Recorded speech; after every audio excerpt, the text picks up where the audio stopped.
Hey there, everyone! Welcome back to our channel. If you're new here, I'm your name, and today, we're diving into a question that many of us grapple with at some point in our financial journey. Should I pay off debt or invest first?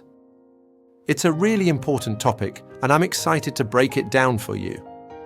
So, grab your notepad, and let's get started. Now, before we dive in, let me ask you a question. What do you think is more important, clearing your debt or building your investment portfolio? It's a debate that sparks a lot of opinions, and today we'll explore both sides so you can make an informed decision. Let's start by understanding the two sides of the coin, paying off debt and investing.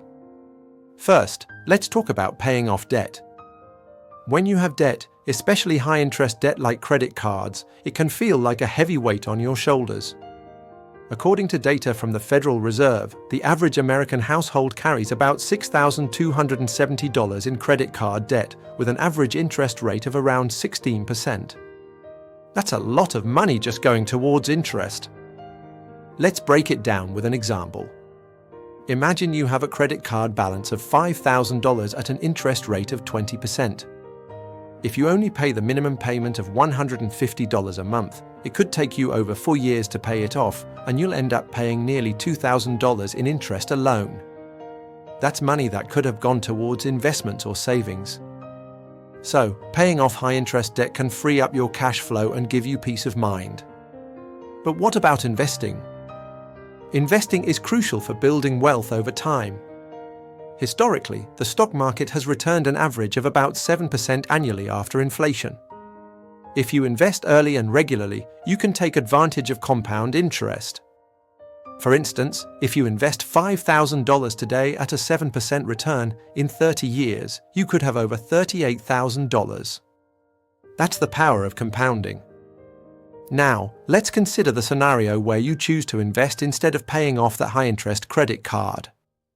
If you invest that $5,000 instead of paying down the debt, you might feel like you're growing your money.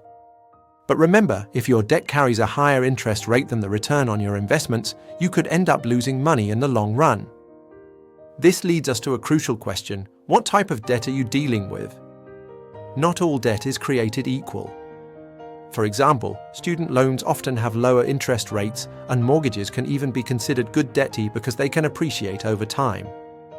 In these cases, it may make sense to invest while making regular payments on those loans. So, how do you make your decision? Here are a few questions to consider. 1. What's the interest rate on your debt? 2. What's the potential return on your investments? 3. Do you have an emergency fund? 4. What are your long-term financial goals?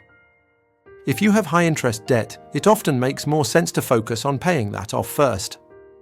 But if your debt is manageable and you have a solid emergency fund, investing while making minimum payments on low-interest debt could be a wise strategy. Remember, it's all about finding the balance that works for you. Everyone's financial situation is unique, so what works for one person might not work for another. In summary, whether you should pay off debt or invest first depends on your interest rates, financial goals, and your overall financial situation. Weigh your options carefully and prioritize what will help you sleep better at night. If you found this video helpful, don't forget to give it a thumbs up and subscribe for more financial tips and tricks. And drop a comment below. What's your take on paying off debt versus investing? I'd love to hear your thoughts. Until next time, take care and happy budgeting.